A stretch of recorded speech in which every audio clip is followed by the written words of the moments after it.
Case number 1. She moved for her dream job. He lost child support instead. All right, Mr. Morris, you brought this case before the court. What's going on? Well, I come to you today, Your Honor, because I'm trying to get my child support reduction. Okay, all right. Based on what? Like, what's going on? Well, I currently pay $880 a month for child support. Okay. I also pay $362 for health insurance. And I see my kids every maybe like 4 times a week. Okay. I see them pretty often, and she's trying to take my kids and move off to Florida. Okay. And Your Honor, I'm not going for that. All right. He walks into court asking for relief. $880 monthly. Insurance too. He sees his kids constantly. Then a Florida move threatens everything. This isn't about money anymore. Did she tell you why she was trying to move to Florida? Because she just want to live her best life. She said that? That's what it is. She want to go to the beach, drink coconut balls or whatever they have out there in Florida, and just have her best life. Okay, wait a minute. So did she actually tell you that, or you interpreting her as living her best life? Your Honor, why would anybody else want to move to Florida? That's Paradise City. Well, I mean, I kind of want to move too, but I can't go. You know what I'm saying? Because I got to work. So could it be for a job? You know, Your Honor, I haven't asked, because when she told me that she wanted to move to Florida, I got so upset about the fact of losing my kids. Mm-hmm. She wants Florida. He hears beaches and freedom. The judge presses deeper. Is this a dream or escape? Emotions rise as fear of losing his children takes control. That I was like, are you moving to Florida for like vacation time, or just so you can live your best life, or because we in Texas, I'm in Texas. I'm a good dad. So what did she say to that when you said, are you trying to move to Florida to live your best life? She said, yo, you shouldn't have messed up. What did you do? It's a long story, Your Honor. I could tell you how we split up, but I kind of messed up. Well, I have time. Do me a favor. Do me a favor. I didn't even realize you had gum in your mouth till you start smiling. You know, I don't allow gum chewing in here. I'm sorry, Your Honor. Oh, it's okay. You can just put it to your back of your throat. Yes, I'm not ma'am. gonna tell you to swallow it. I don't think that's really healthy. He admits mistakes. The courtroom pauses. Even gum becomes a problem. Humor breaks tension briefly, but everyone knows the real story is only starting to unfold. Yes, ma'am. But It's I to the have back. time for the story when you're ready, after you. It's to the back right now, Your Honor. No more chewing for me. Okay. So, Continue. long story short, I met this lady our freshman year of college. Okay. And we were in class, and she was sitting in the front, I was sitting in the back. And I saw her, and I said, man, I'm gonna have to put my bid in as soon as class is over. Bid, that's what they call it these Yeah, days. Okay. we call it put your bid in. Because All you know, I'm right. sure there's other people that put their bid in too. So if I got the highest bid, of course I'm a getter, you know? Oh, so So- you subcontracting these things now. I was, yeah. At that time I was subcontracting, you know what I'm saying? Interesting. Right. Keep going. So College memories spill out. Bids and jokes hide truth. Years passed. 2 children came. What began lighthearted now sounds like a warning of what was coming. I saw her in the hall and I came to her and my bid won. And we was together for years, Your Honor. We were together for years. We have 2 kids. We have a 5-year-old and a 10-year-old. Okay. Throughout the time, and as life just went on, we just started kind of fading, Your Honor. I'm a coach. I'm a football coach at a college. Okay. And one of the cheerleading coaches kept hitting on me. And I kept rejecting her. So you put a bid on her too? She put the bid on me, Your Honor. Oh. Yeah, she put the bid on me. So I gave in to that bid. She had a high bid. He explains fading love, coaching life, temptation, poor choices. The court listens calmly. Accountability starts replacing charm as consequences slowly move closer. And at the time, my lady, she wasn't putting no more bids on me. She wasn't cooking me dinner. She wasn't massaging me like she used to. She wouldn't even let me watch sports on Sundays, Your Honor, because she wanted to watch The Bachelor. So it just wasn't working. And I gave in to what was going on, and I messed up. She saw my phone. She saw that I was with her a few times, and she left me, Your Honor. Okay. She left me. That was a very colorful story. It's very interesting. I hear the word bid. I think about someone, you know, trying to do construction on my home. So it's just interesting hearing you use that term referring to relationships. Excuses turn personal. Neglect. Phones. Sundays. Another woman. The judge reframes the story. This isn't comedy. It's responsibility meeting reality in court. Okay, so you don't want her to move to Florida, No, ma'am. all right? And you want your child support reduced as a result if she does move? Or Well, do you just want it reduced just because? I just want it reduced just because. Okay, got it. I feel like I know dudes that don't see their kids ever and they not on child support. I see my kids multiple times through the week and I'm paying $880 a month. Okay. Fair enough. I believe I have majority of what I needed. Okay, is there anything else you wanted me to know before I move over to her? No, that's about it, Your Honor. That's Okay. about it. All right. He argues fairness. He sees his kids often. Others pay nothing. The judge listens carefully. Numbers matter. But consistency and access matter even more here. All right. Ma'am, and give me your last name. It's Adams with Ad- two D's. Adams with 2 D's. Okay. All right. Mrs. Adams or Miss Adams. Thank you. Okay, Miss Adams. So tell me about, so this story that he told, he actually, you know, you won the bid.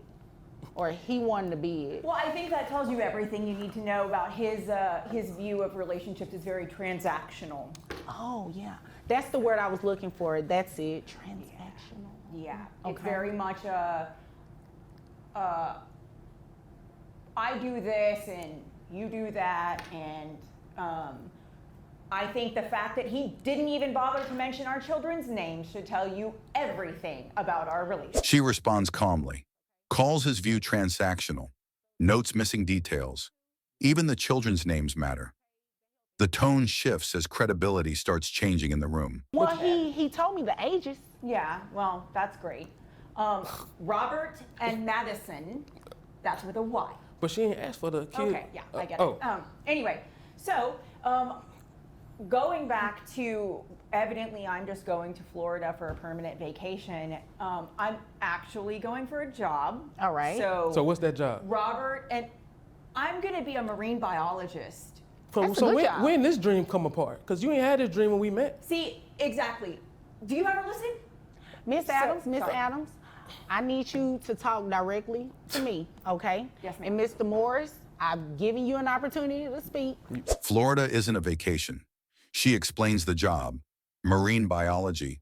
Dreams evolve. The judge demands focus.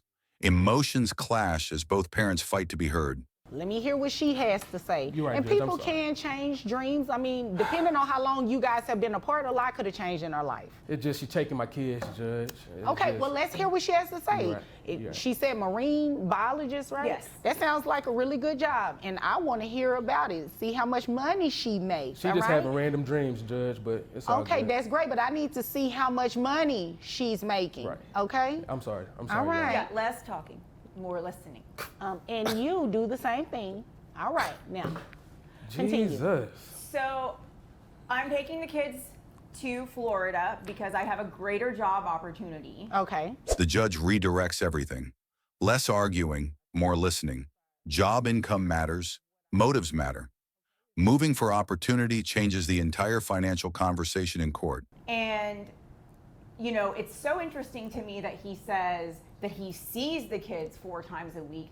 I guess he's talking about maybe a FaceTime call or seeing them on his phone screen, because I certainly don't see him picking up the kids and taking them to the doctor and cleaning up vomit in the middle of the night. So it's great that he thinks that that he's paying for the right to see his kids, and that there are people who don't pay child support and who see their kids a whole lot, Judge. That tells you everything you need to know about the transactional nature of relationships. To Mr. Morris. She challenges his claims. FaceTime isn't parenting. Night sickness matters. Doctor visits matter. Support isn't payment for access. It's responsibility toward children. So, look, the fact of the matter is, I guess he doesn't realize that his children are going to need to eat, whether they live in Texas or they live in Florida. And That's they're true.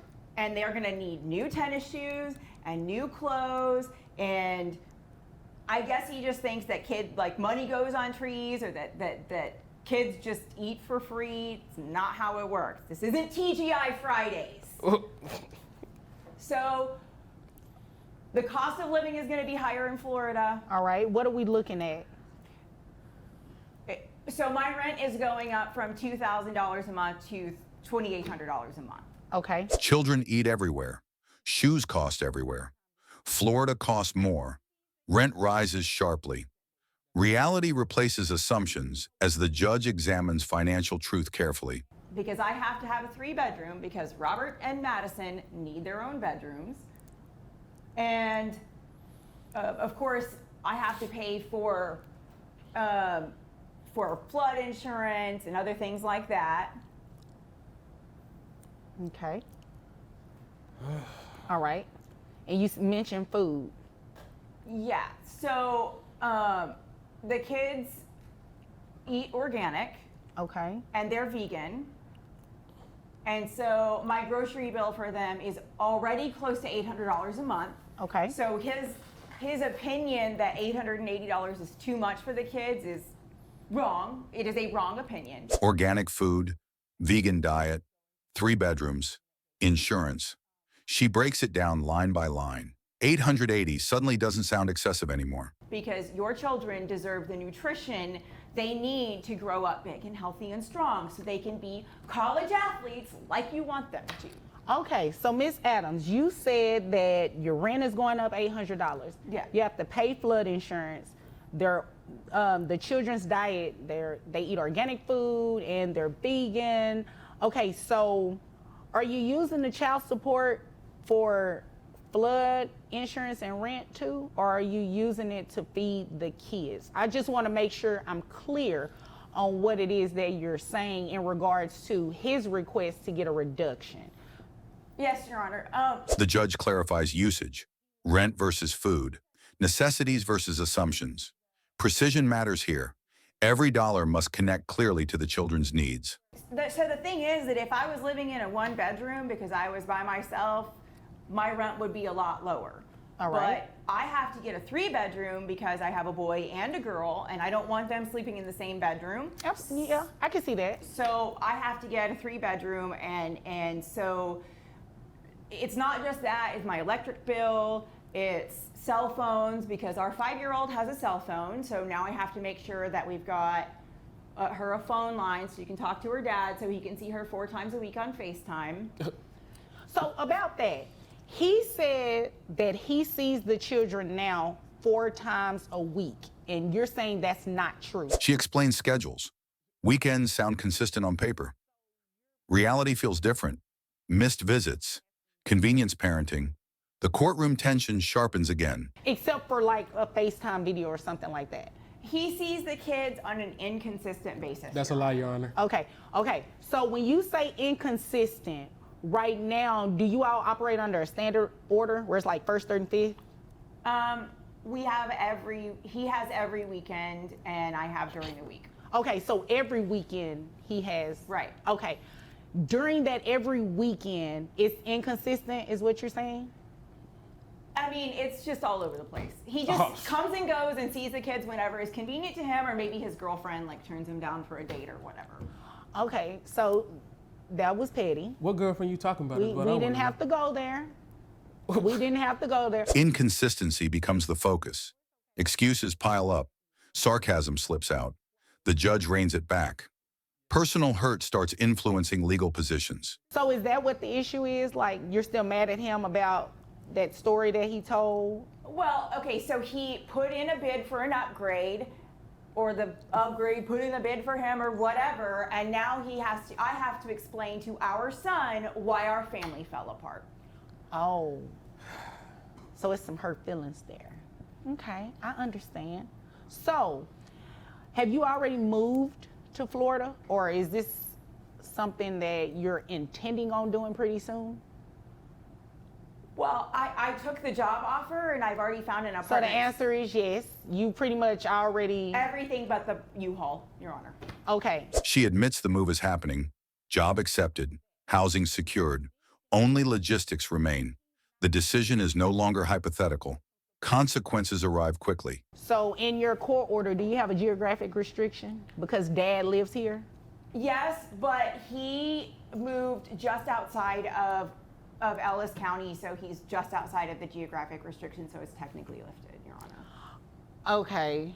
And technically is what you said, but is that what your court order says? Well, the court order says Dallas and contiguous counties, and he moved like a mile on the other side of the Ellis County line. Okay, and I do have a copy of your court order here, and it doesn't mention that it's automatically lifted. Oh, okay. Geographic limits matter. Technical assumptions collapse. The judge reads the order aloud. What she believed was allowed suddenly isn't. Well, I was just thinking O it was the one that. O is right. Thank you, Your Honor. O Thank is you. right. What? I'm sorry. O is right, because you can't just leave. You can't just do that. You actually have to ask permission to modify this order like he did. Well, can I modify the order to move to Florida? Did you file anything for today? I mean, It's a yes or no. No. Okay. So you're moving without asking the court, can you move? And dad is still living here. The judge is direct. You cannot relocate without approval. Modifications require filings. Intentions don't override orders. The legal problem becomes clear. Well, I guess I just didn't understand the way the order was written, because I had heard that if he moved outside of where it said, then I could move out. Who did you hear that from? Did you Google? You did one of those Google searches? One of the Google lawyers told you that? Yeah, I guess. Oh, okay. Because they told you wrong, and that's the problem with Googling everything. You should have actually consulted with an attorney who would have interpreted this order properly to you. You can't just move. So let me tell you what we're going to do, because I think this is the fair thing to do. She relied on online advice. The judge corrects it firmly. Internet guesses aren't legal guidance. The court prepares to decide fairness. Regardless to whether you say his visits are inconsistent, he say they're consistent, the reality of it is when you move to Florida, he can no longer have access to those kids. So even if he were coming this day, and did every weekend, he won't be able to do that anymore now that you are going to move to Florida. So what I'm not going to touch is your custody arrangement. Not going to touch that at all. This is a child support court.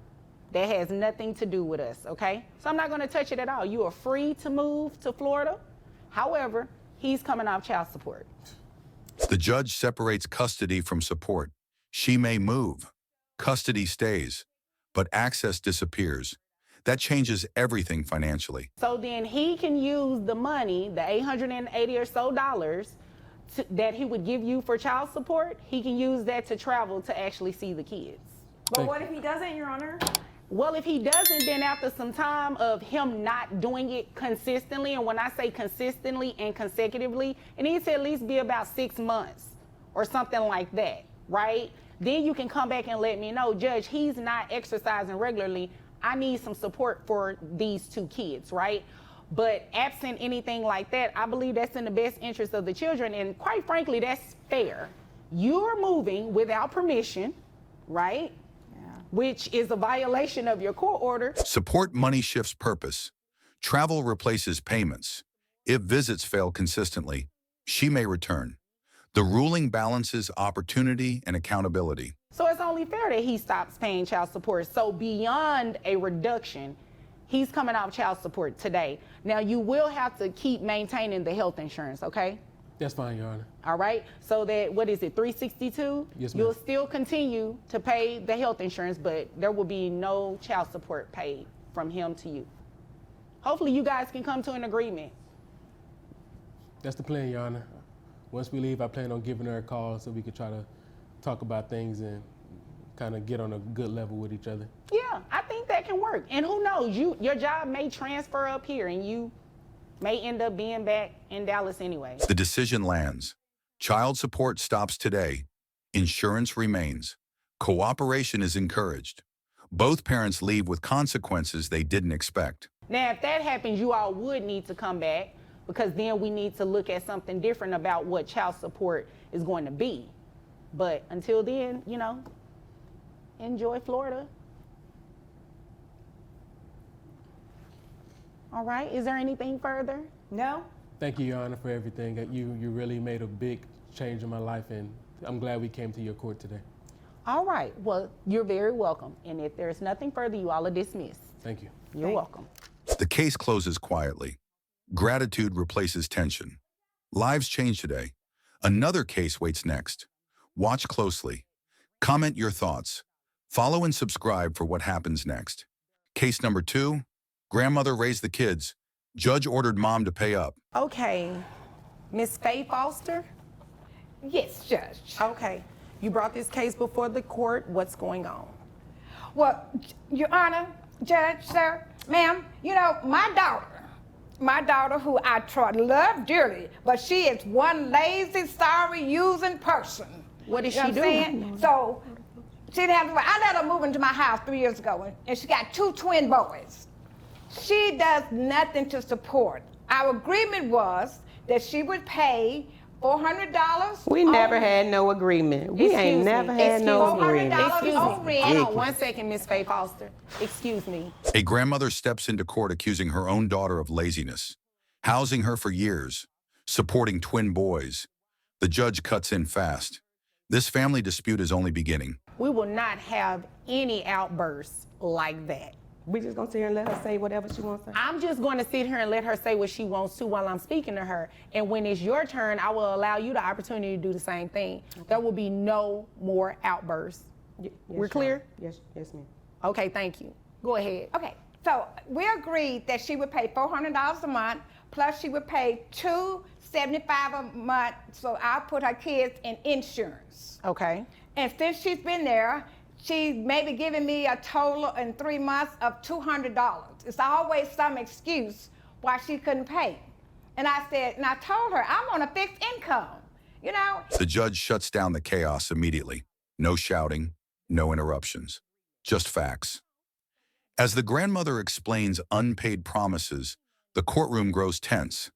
Everyone realizes this case is getting serious. And I'm doing all this for you and the kids. I'm buying the food, paying the electricity. You know, I'm the one get up and take them to school in the morning while she sleep. You know, and she has a job.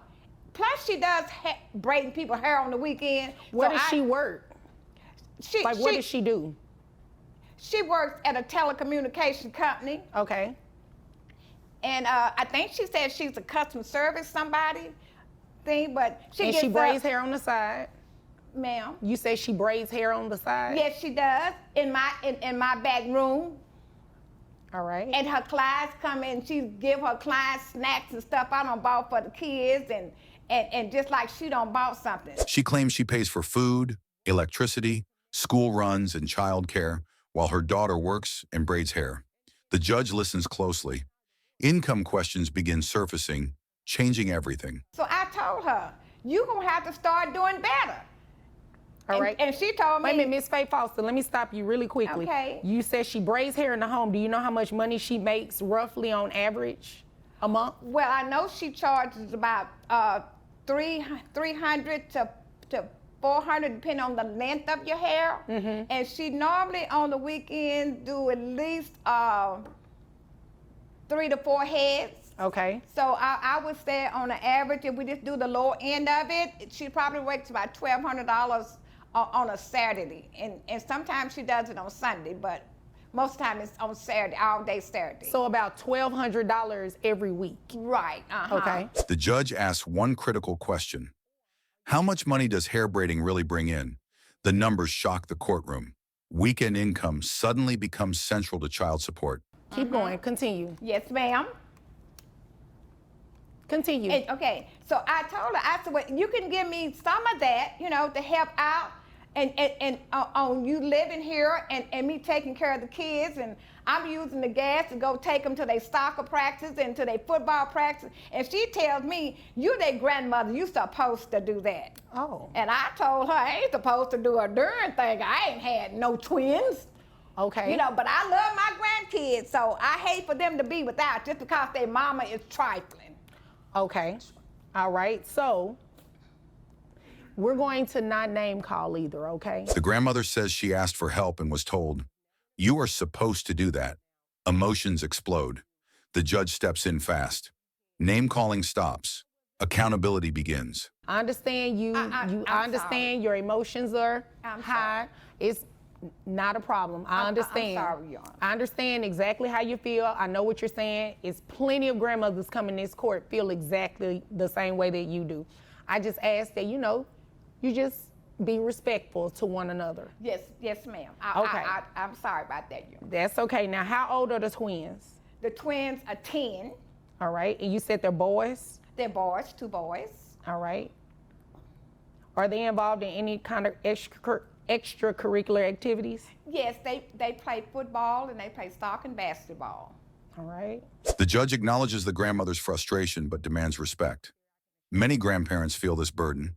Then comes the focus, the twins, their ages, their activities. The responsibility question sharpens. And does mom help out with any of that? No. She always said, well, go ahead and pay their fees and I give it back to you. But I never get it back. She lives in the home. Does she actually live there or does she just sleep there and she lives somewhere else? No, she lives there and she sleeps somewhere else. Every night, you know. But that's why she's supposed to be paying me $400 for them to live there. Okay. Because she got put out of her last place. So I said, okay, you can come home, but you know, I'm on a fixed income, so if you give me $400 a month, and then she said, okay, and I think she may have paid $200 one time, and that's it. All right. The grandmother says fees are never reimbursed. The daughter lives there but sleeps elsewhere. The judge presses deeper. Was this housing temporary or permanent? 3 years changes everything. Are the then children on health no. insurance or anything? And then, ma'am, Are the children on health insurance or anything? the children, I put them in insurance because I asked her, do you have insurance on these kids? And she said, I can't afford it. So I said, well, they need insurance. They playing sports and stuff and they get sick and we don't have out of public. So I got insurance and she agreed that she would pay me back each month what I had to pay for insurance. How much do you pay for the children only? The children only is $275. $275. Health insurance becomes the next issue. The grandmother paid because the children needed coverage. A promise was made to repay. The judge locks onto the exact monthly cost. Okay. All right. Is there anything else you want me to know before I move over to her? I know you, and I just need her to do the right thing. I just need her to do the right thing and hope you can make her do the right thing. Okay. Well, I don't know if I can make her. You know, I can only do what the law allows, right? Yes, ma'am. Well, let me ask you a question about the living arrangements. Yes. You said this was supposed to be temporary? It was supposed to be temporary until she found her a place to stay that they can afford. But it's been 3 years, and I don't think she's looking for any place to stay, Your Honor. All right. I don't think she has looked at all. The grandmother pleads for one thing: make her do right. The judge explains limits of the law, then uncovers the truth.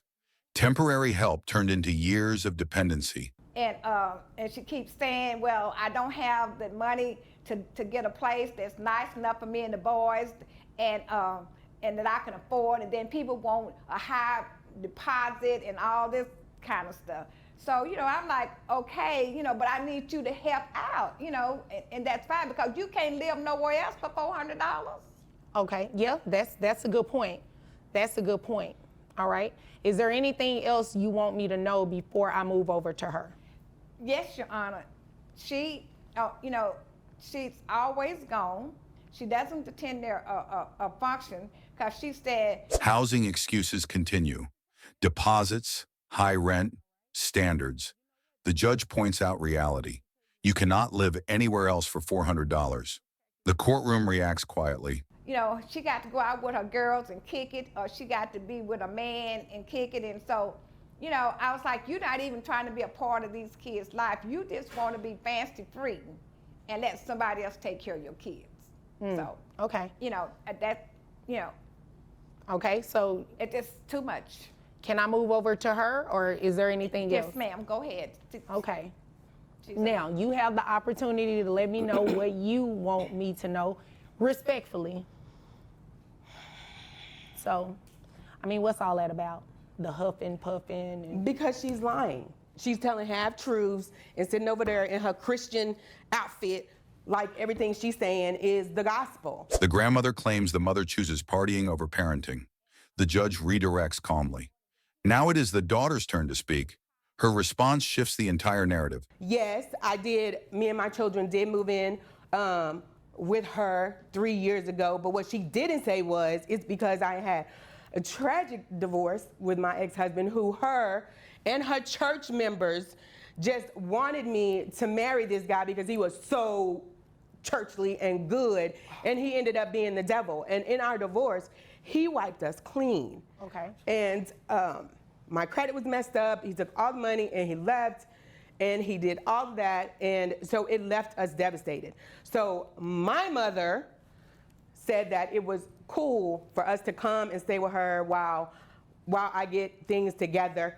And The daughter describes a devastating divorce, lost money, destroyed credit, emotional collapse. She says her mother invited her in to recover. The judge listens but probes further. so let let me me get back on our feet. I understand all of that, but let me ask you a question.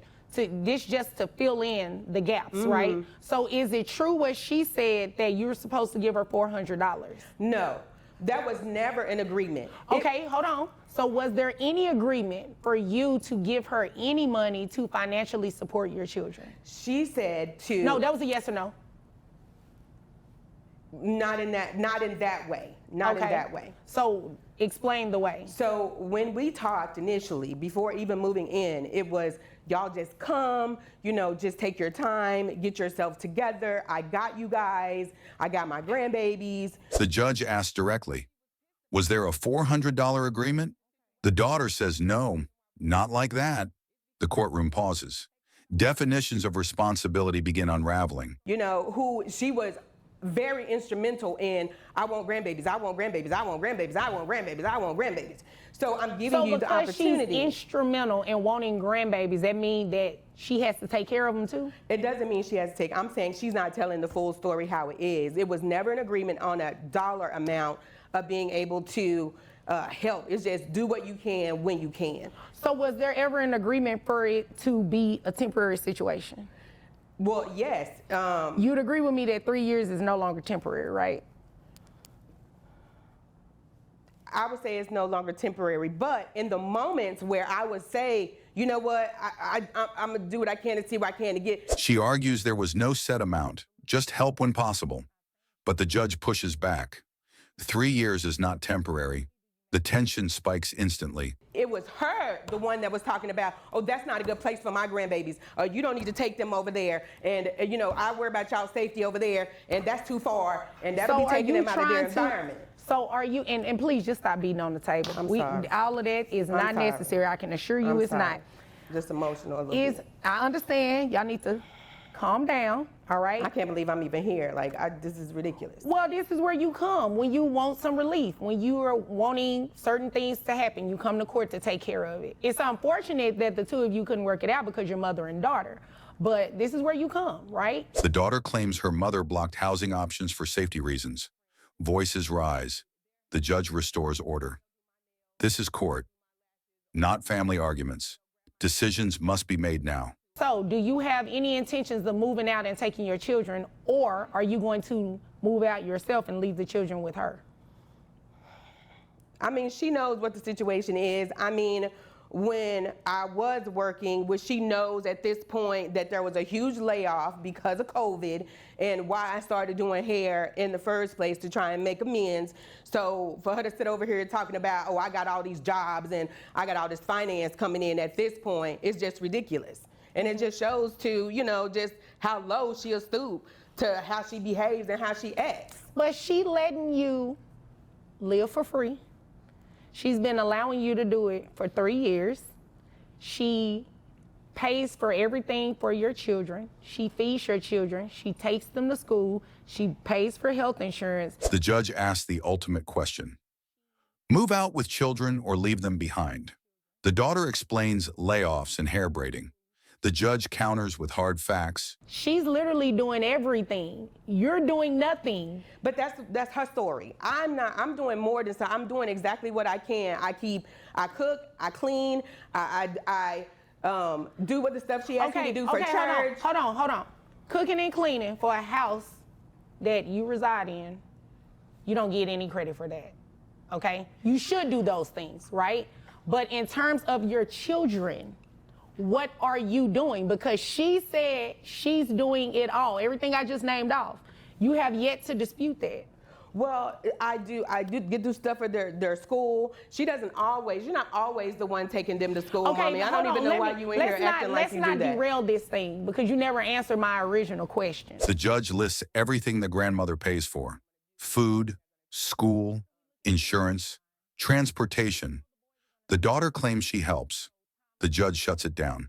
Parenting means financial responsibility. So do you plan to move out with your children, or do you plan on moving out and allowing them to stay with her? Well, I mean, at this point, I mean, she dragging me all in here to court. I mean, I want to go out. I want to go out and move and like find me and get me situated, and then I will be able to come back and get them and get the boys. So the boys are going to stay with her. When are you trying to move out? Like ASAP, because this is ridiculous. Like, I can't even believe you brought me in here with this When you foolishness. say ASAP, do you mean that you're going to leave court today and go find somewhere?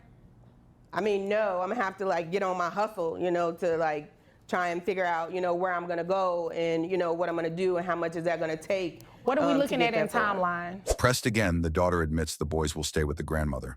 She promises to move out soon. The judge demands a timeline. Excuses are no longer enough. Because we know the boys are going to stay with her when this happens. So timeline, give me a reasonable timeline that you're talking about doing this. Within the next 2 months, I would say. 2 months, okay. Yeah. That's exactly what I needed to know. I ain't trying to stay where I ain't want it. Well, I don't think that's what she's saying, ma'am. She's just saying she wants a little bit of assistance. She's not saying she's not willing to help you. That's not a fair assessment. How much money do you make a year? At this point, probably around about 25. 25,000? Yes, ma'am. All right. You actually make more than that because we're going to deem that braiding as income. Now, she said you make about $1,200 a week. Is that true? That is not true. 2 months. That is her answer. The judge accepts it, then asks about income. Hair braiding returns to the spotlight. Numbers start reshaping the case fast. How much do you make a week? It just fluctuates on how my clientele does. Well, let's just do it by average then. On a monthly basis, how much money do you say you bring in from braiding hair? I would say monthly. Monthly, I would say $1,200.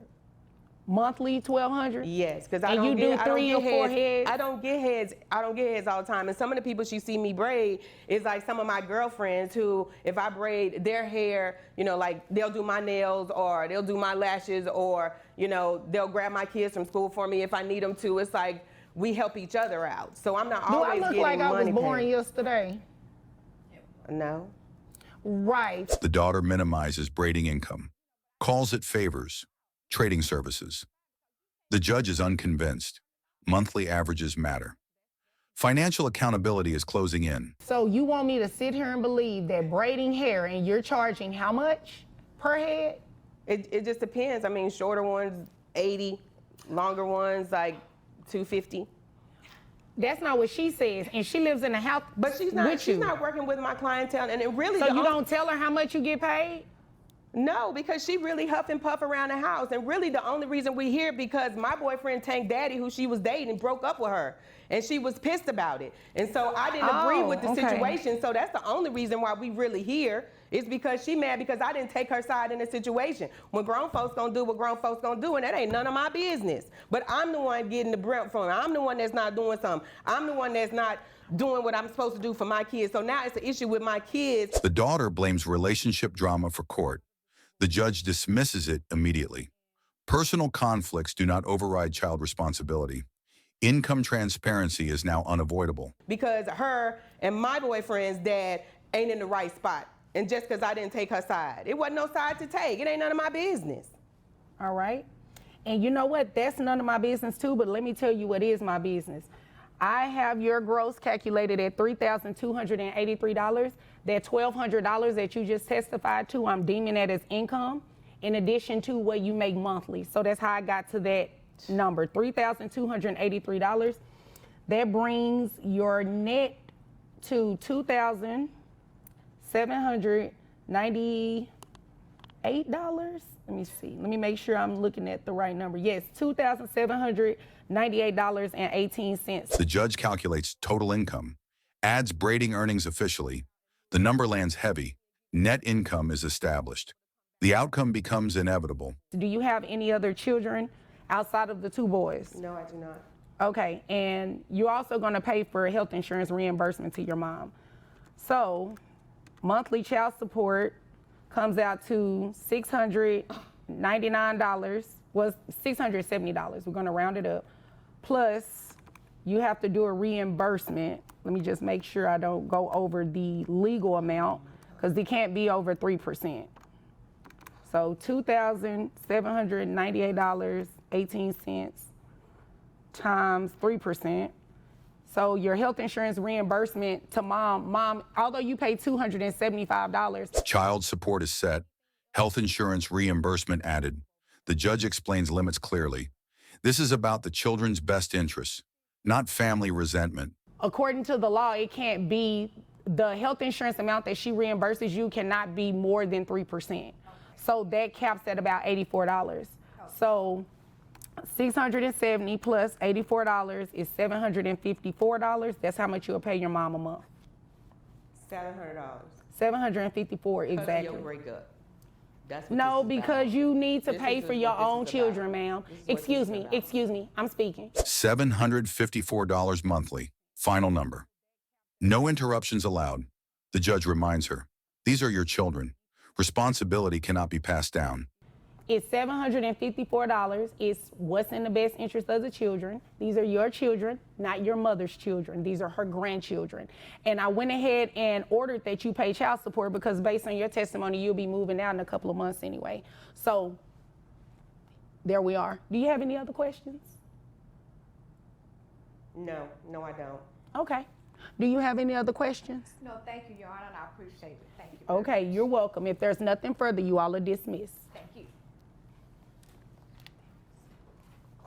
See, all you had to do was Don't the say right nothing to thing. me. The judge orders payment and dismissal. A grandmother relieved. A mother silent. Accountability finally enforced. If this case shocked you, like, comment, subscribe,